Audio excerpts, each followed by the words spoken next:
Alors bonjour à toutes et à tous et bienvenue à ce point de marché du vendredi 19 janvier 2018 du Havnisa. Ravi de vous retrouver donc pour ce qui est le dernier point de marché de la semaine proposé par DailyFX France.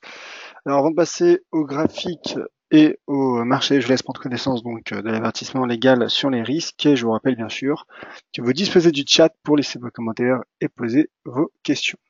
Alors le trading avec effet de levier amplifie toujours les gains et les pertes. Un compte risque limité présente un risque de perte du capital investi. L'investissement sur compte titre présente un risque de perte en capital. IG fournit exclusivement un service d'exécution d'ordre. Cette présentation est donnée à titre indicatif et ne saurait être considérée comme un conseil ou une recommandation. Voilà, le temps que vous lisez donc cet avertissement, je vous rappelle bien sûr que vous inscrivant à ce webinaire, vous avez reçu automatiquement une plateforme démonstration IG, donc n'hésitez pas à contacter notre service client si vous n'avez pas reçu vos identifiants. Voilà donc pour cette introduction. N'hésitez pas donc à laisser vos commentaires, poser vos questions et réagir sur le chat. Et tout de suite, on débute plutôt avec l'analyse de l'euro-dollar. L'euro-dollar qui préserve sa tendance haussière malgré finalement la séance baissière de mercredi. L'euro-dollar a tenu ses niveaux de support et donc l'euro-dollar reste bien orienté. Alors il tient ses niveaux de support, mais comme je tentais de l'expliquer hier lors de mon webinaire, il n'a pas encore franchi cette résistance, puisqu'en effet l'euro-dollar se stabilise, on le voit en 4 heures, à l'intérieur d'un range finalement. Je pense que c'est symbolique du climat d'attentisme dans lequel l'euro-dollar s'est mis en amont d'une semaine prochaine qui sera très attendue sur le plan macroéconomique. Et je rappelle notamment que jeudi, il y aura l'intervention de la Banque centrale européenne dans un contexte particulier, dans un contexte où voilà, de plus en plus de voix s'élèvent à la BCE, au sein de la BCE, laissant entendre que le quantitative easing pourrait prendre fin cette année, voire même certains disent avant l'échéance de septembre 2018.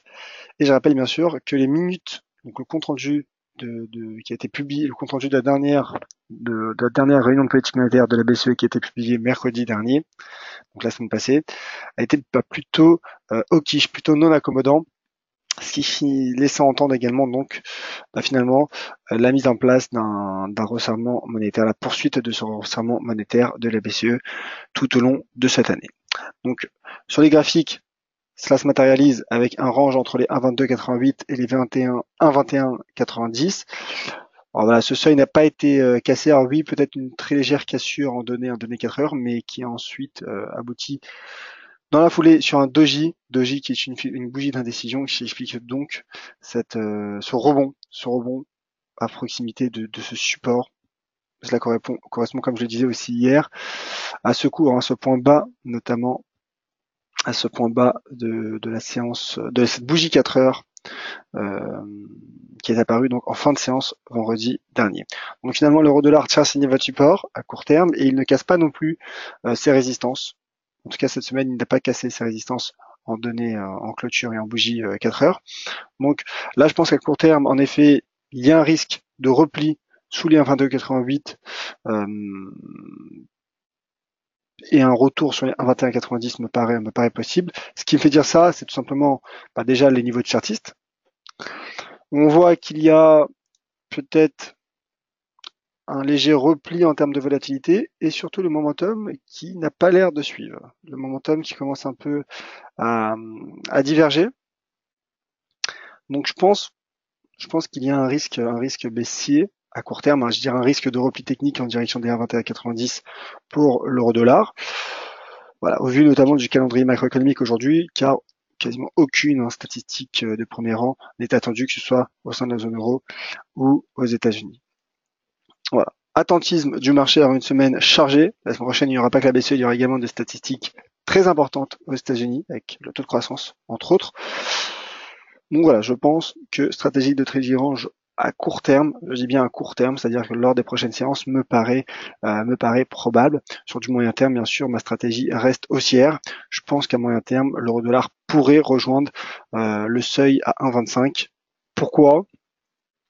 Car tout simplement, il s'agit de la théorie de l'analyse technique. C'est-à-dire que, je le rappelle, vous le savez déjà, mais je vous le rappelle quand même, l'euro-dollar qui fluctuait depuis quasiment 2 ans et demi à l'intérieur d'un range entre les 1,05 et 1,15, qui a été franchi qui a été franchi, et d'ailleurs qui a été franchi de belle manière. Mais au-delà finalement de ce range, de cette sortie, bah finalement la théorie de l'analyse technique indique qu'en cas de sortie de range, bah, l'objectif théorique serait une hauteur dupliquée à partir du point de cassure. Donc là, ça ramènerait le cours proche des 1,25 et on voit d'ailleurs que nous en sommes pas si loin en données hebdomadaires. Et 1,25 correspond également à un seuil d'inversion de polarité qui a pris forme fin 2014, c'est-à-dire juste avant que la BCE n'annonce son programme de rachat d'actifs, donc son quantitative easing.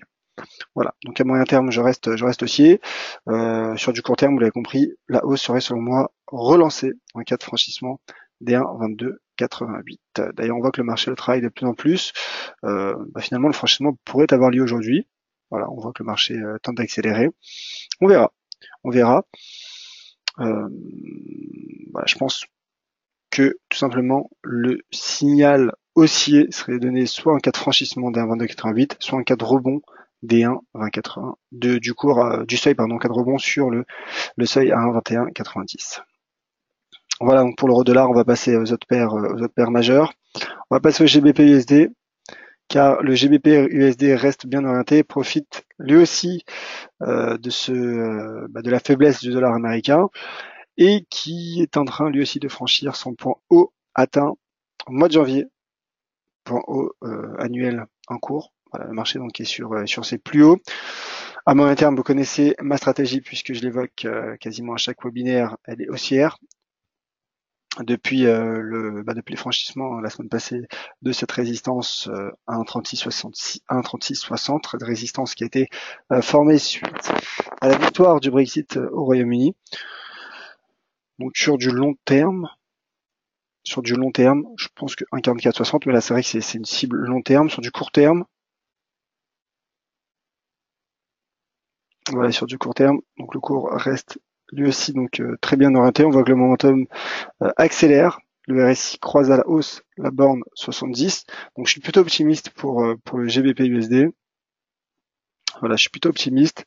Le GBP USD qui pourrait franchir les 1,40. Bah, pourquoi pas la semaine prochaine, dès la semaine prochaine, avec peut-être dès la séance du jour, tant finalement le dollar américain est malmené sur le marché du Forex. Puisque nous sommes sur la livre sterling, je vais évoquer l'euro GBP. L'euro GBP, alors le contexte est latéral depuis le mois de septembre, puisqu'il fluctue entre les 0,90, 25 et les 0,87, 43. Mais finalement, depuis près d'un mois, depuis un mois tout juste quasiment, que fait l'euro GBP? Il fluctue à l'intérieur d'un autre range, plus étroit cette fois-ci, entre les 0,8933 et 0,8819. Alors, ce qui est intéressant avec l'euro GBP, c'est que finalement, face à l'euro, la livre sterling, d'ailleurs face au dollar aussi, on l'a vu, n'a pas été pénalisée cette semaine, en début de semaine, par le ralentissement de l'inflation au Royaume-Uni. Et techniquement, malgré finalement, je dirais la bonne tendance de l'euro, la tendance haussière de l'euro, on voit que l'euro GBP travaille ses niveaux de support. Donc là, à court terme, je pense qu'un rebond sur ce seuil d'inversion de polarité, puisque voilà, comme vous voyez en début décembre, il s'agissait d'un niveau de résistance qui est désormais un niveau de support à 0,8819. Donc je pense qu'un rebond qui est en train de prendre forme, on voit, pourrait se prolonger et l'euro GBP pourrait atteindre à court terme, peut-être en intraday, tout dépendra de la volatilité, mais les 0,8933. J'affine en données 4 heures pour voir s'il n'y aurait pas peut-être un pattern intéressant. Donc on voit en effet un début de divergence haussière en 4 heures sur l'euro GBP. Donc je pense qu'en effet l'euro GBP pourrait retrouver les 0,89 livres sterling à court terme. Les 0,8933. Voilà, donc graphique intéressant sur l'euro GBP. C'est vrai que les stratégies trading range sont assez intéressantes généralement. On va poursuivre avec l'USD Yen. L'USD Yen, hier je vous parlais justement de ce pullback sous cette droite de tendance haussière. Je zoome pour que cela vous paraisse plus visible.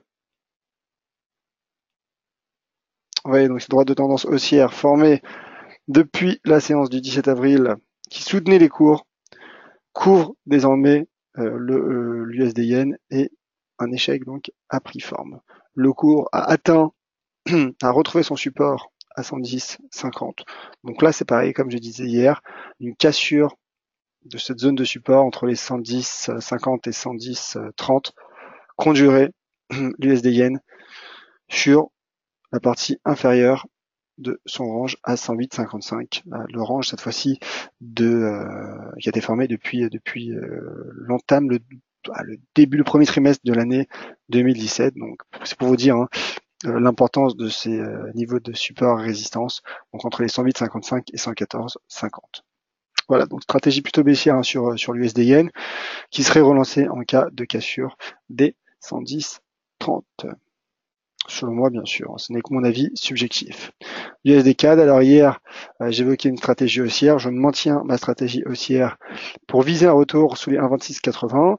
Le cours est posé sur un niveau de support weekly, mais également monthly, 1,2414. Et sur du court terme, j'ai montré donc finalement ce doji. Ce doji, et en 4 heures, voilà, en 4 heures, on trouve finalement cette zone de support. On trouve cette zone de support, ce qui me laisse penser un potentiel haussier en swing trading sur l'USD CAD. Et voilà, encore une fois, je pense donc que l'USD CAD, alors nous sommes en données hebdomadaires, donc peut-être pas d'ici la semaine prochaine, quoi qu'au vu de la volatilité attendue la semaine prochaine, c'est possible. Mais je pense en tout cas, voilà, sous 2 semaines, l'USD CAD pourrait, d'ici la semaine prochaine même, je pense, en swing trading en tout cas, l'USD CAD pourrait retrouver les 1,2680 $ canadiens.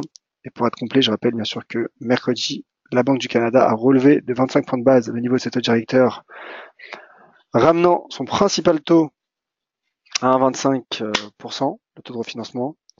Et malgré cela, on voit qu'il n'y a pas de cassure de support.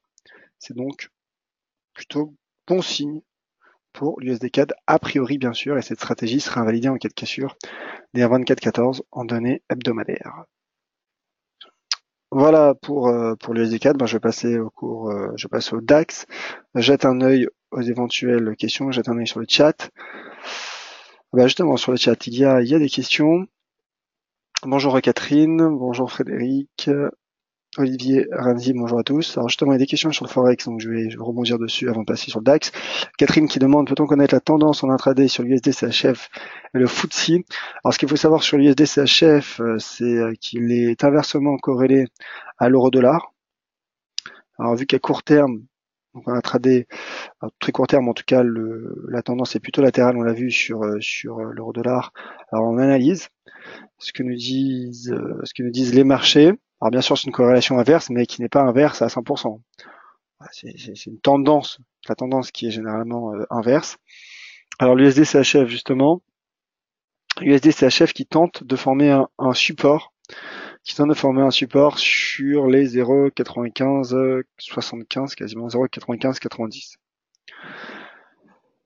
Le risque est baissier selon moi sur l'USD CHF, d'une part parce que, comme je l'évoquais, je pense qu'il y a un potentiel haussier sur l'euro-dollar.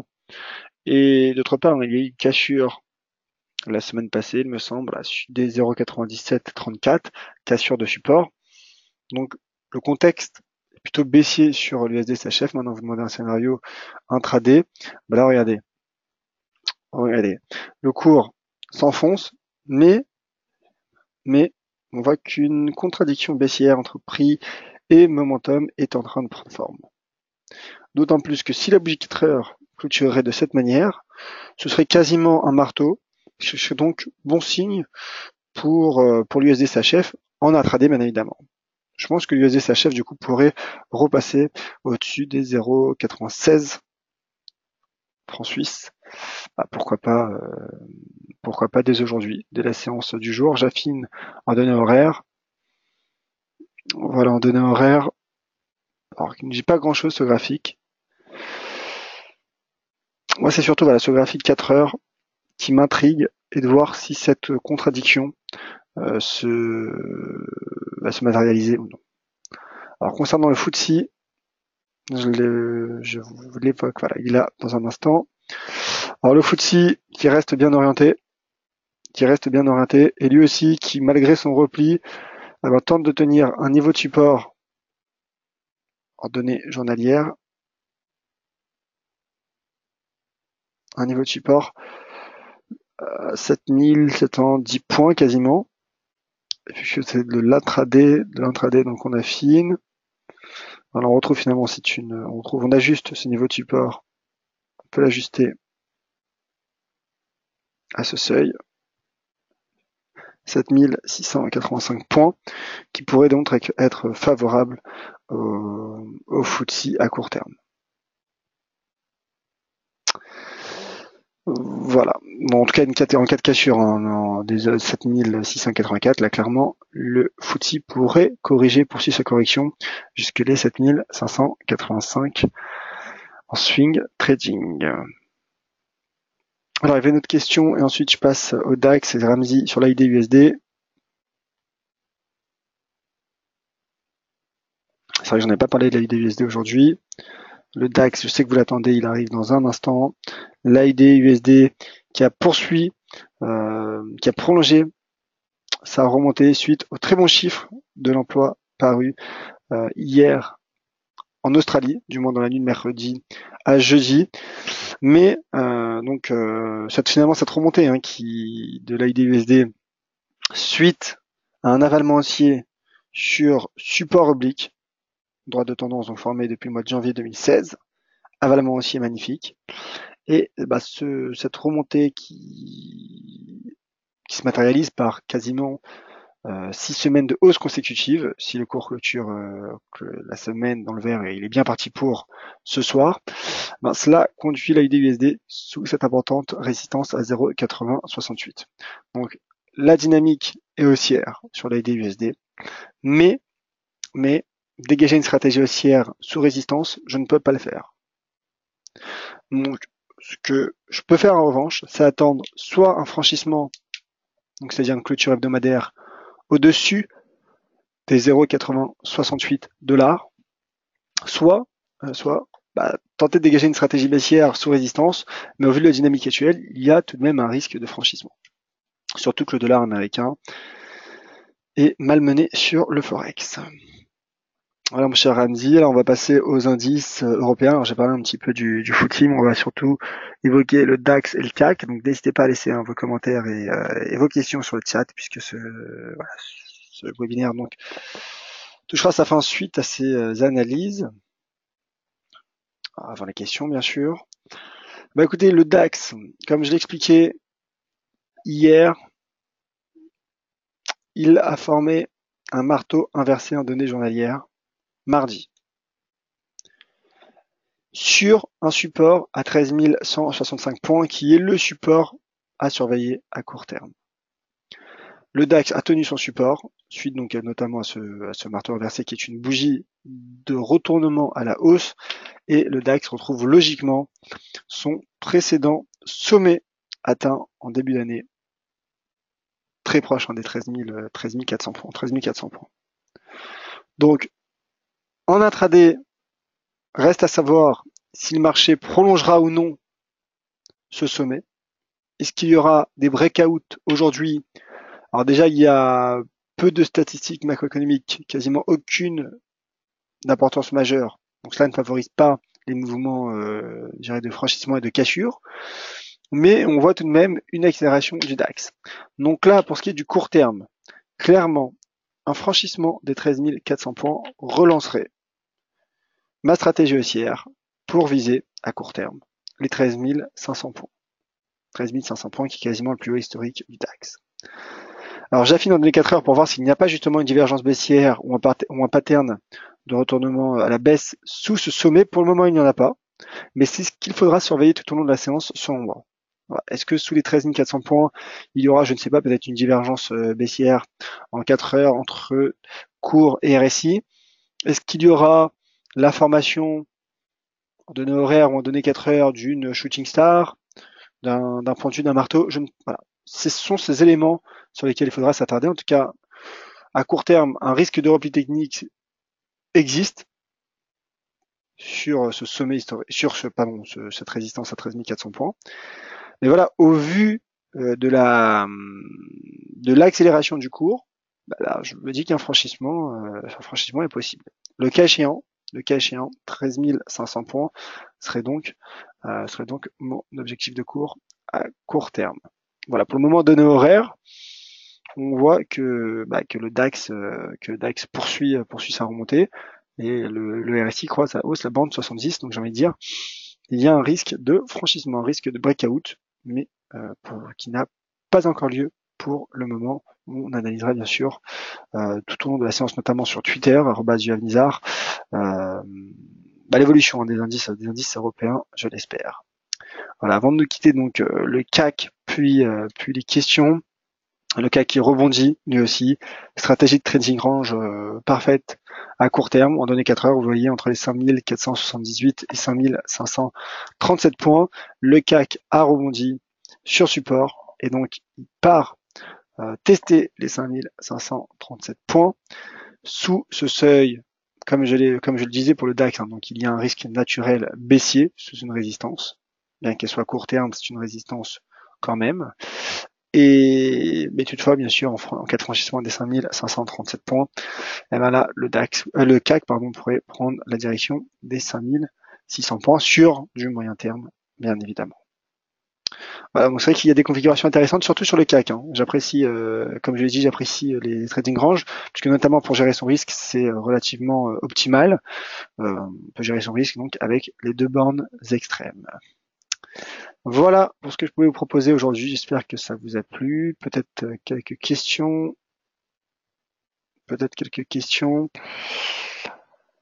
Alors, deux questions de Olive qui demande qu'est-ce que cela signifie dupliquer au niveau de la cassure. Alors, ça veut dire tout simplement, voilà, on a le CAC 40 où il y a un trading range, un rectangle entre les 5537 et 5478. Vous avez une hauteur. Comment fait-on pour tracer la hauteur? Sur la plateforme ProRealTime, donc sponsorisé donc par IG, que vous pouvez retrouver avec IG. Vous prenez ce segment et vous tracez une hauteur. Donc là, nous avons notre hauteur de range. Vous dupliquez, vous déplacez, ça revient au même. Vous dupliquez et en cas donc de franchissement, ou de cassure, généralement on dit une cassure de support et un franchissement de résistance. Un de mes collaborateurs qui me l'avait enseigné il y a près de 2 ans. Donc, que se passe-t-il?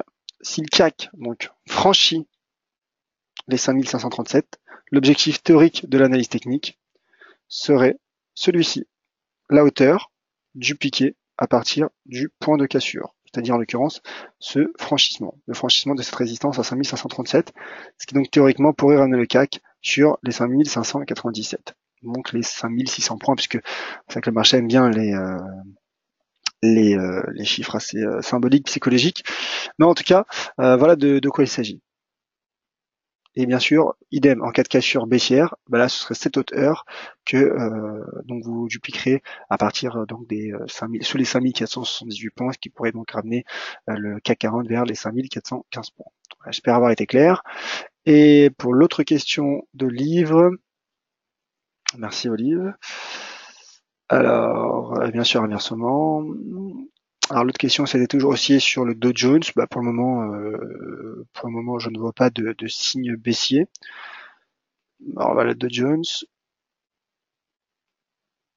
Oui, écoutez, qui reste maintenu au-dessus des 26 000 points. Et regardez le momentum en données hebdomadaires qui accélère. Alors c'est toujours pareil, il faut toujours affiner. Voilà, voir s'il n'y a pas des patterns de retournement. On voit que malgré ce repli technique, le Dow Jones tient pour le moment son premier support à 25 833 et le RSI également qui tient son support, je dirais qu'il tient la bande 70 en guise de support. Donc voilà, pour le moment, rien de nouveau, j'ai envie de dire, sur le Dow Jones selon moi, qui reste bien orienté. Je pense en effet que les replis techniques pourraient profiter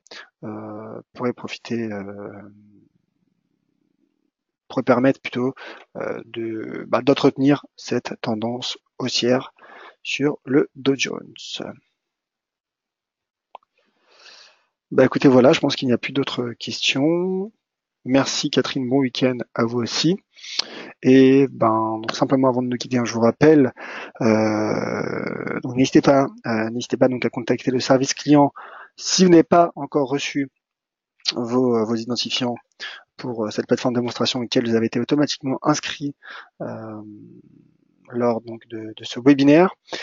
Et je reste bien sûr tout au long de la journée à votre disposition sur Twitter. Donc voici le compte @Yoav Nizar. Merci Frédéric, Olive, Catherine, Cédric et tous les autres. Ramzi, voilà, merci d'avoir participé sur le chat et d'avoir participé à ce webinaire. Prochain point de marché, mardi.